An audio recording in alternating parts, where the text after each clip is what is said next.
Hello, my name is Jeffrey Dowd. I'm the current undergraduate director for the Department of Sociology, and I want to talk to you a little bit about our major and our minor and some of the courses that we have coming up. But before I do that, I want to talk a little bit about what sociology is and what we do. And so, this really short presentation is going to talk about why sociology is useful in this political moment, what you can do with the sociology degree, what majors and minors we offer, and some interesting classes that we have coming up for spring 2021. So, sociology is about the study, it's a systemic study of social behavior in human groups. And that's the textbook definition I always give on the first day of 101. But what separates out sociology and its look at society from some other disciplines is where we're focusing. And we're going to focus on the larger social force, the structure and the culture of society to deal with all the social phenomena that we see in the society. So what we're going to do is we're going to move behind those individual cases that often spur our interest in these topics, but can obscure a lot when we just focus in on like what's going on with this particular case. So think about something like the Me Too movement. So we can talk about individual cases of sexual assault, but we can also, what sociologists would do, is look at the social pattern. We see stark social patterns in terms of gender. And then we can talk about what exists in our culture that creates those stark social patterns.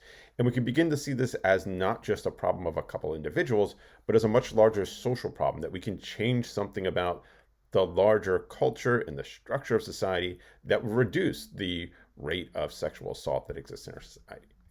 Or take something like opioid crisis. You can think of that as an individual problem. Some individual is dealing with drug addiction. But we can broaden that out and say, well, what made that drug addiction more likely? And we can look at how drugs are marketed. We can look at which ones become normalized and how they become normalized. And we can begin to see what we can change about our society that may reduce the likelihood that somebody is going to become addicted to opioids.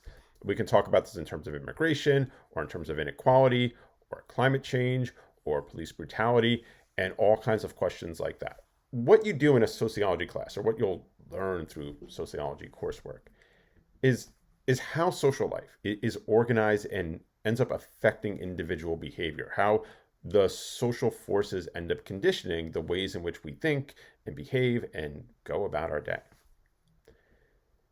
We're going to do this, like I said, systematically. So sociology is a science. So in the process of thinking about what causes what and what patterns we have, we're going to talk about like, well, how we know that stuff. And that means developing strong quantitative and qualitative research skills and communication abilities that are applicable to a ton of different fields. Like these research skills are important not just to understand what's going on around you, but are going to be important in most jobs that pay good wages in the future. And it's not just simply learning how to use like a statistical computer program, which you will learn that if you major in sociology. But it's also honing the analytical and critical thinking skills because data entry is probably not your goal. It's really well, you might have to do some of that, but it's really the person who analyzes and implements plans and those kind of things. Those are the higher paying jobs that exist in our society that you would be equipped for with a sociology degree. It's also about moving beyond simplistic explanations for phenomena that exist in our society.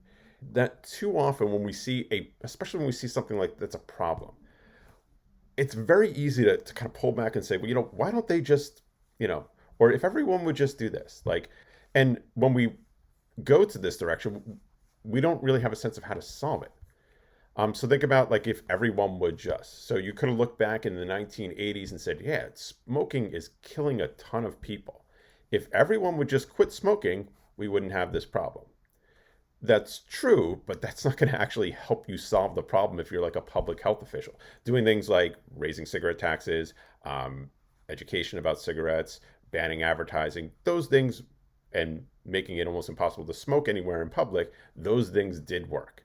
And they denormalized smoking, and we saw dropping smoking rates and corresponding years later drops in rates of lung cancer and things like that. So we solved the problem not by just saying reducing it to the individual level, if everyone would just, or why don't they just do this, but by thinking about the larger social forces that make behaviors more or less likely.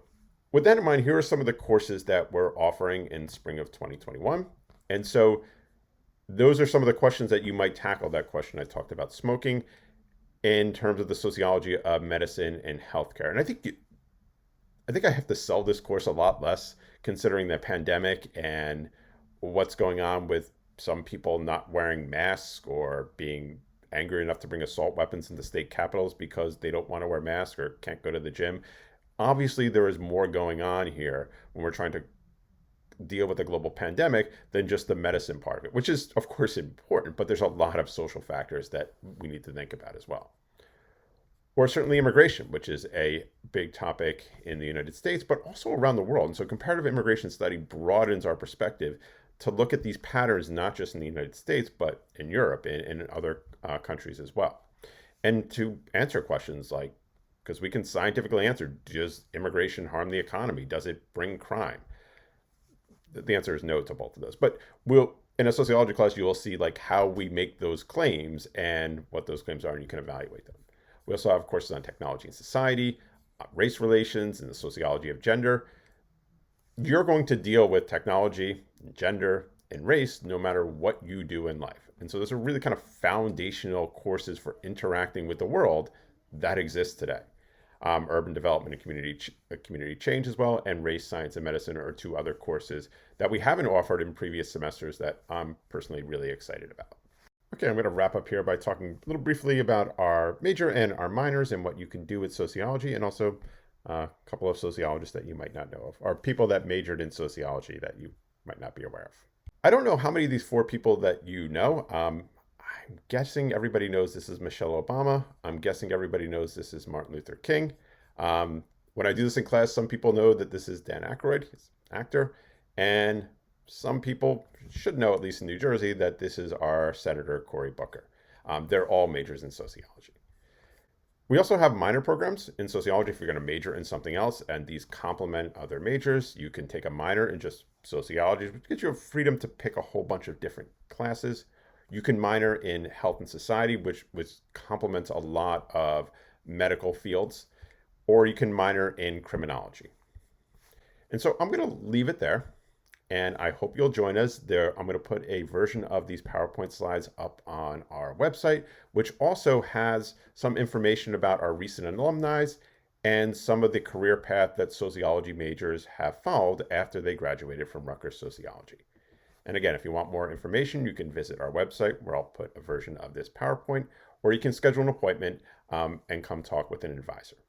Thank you.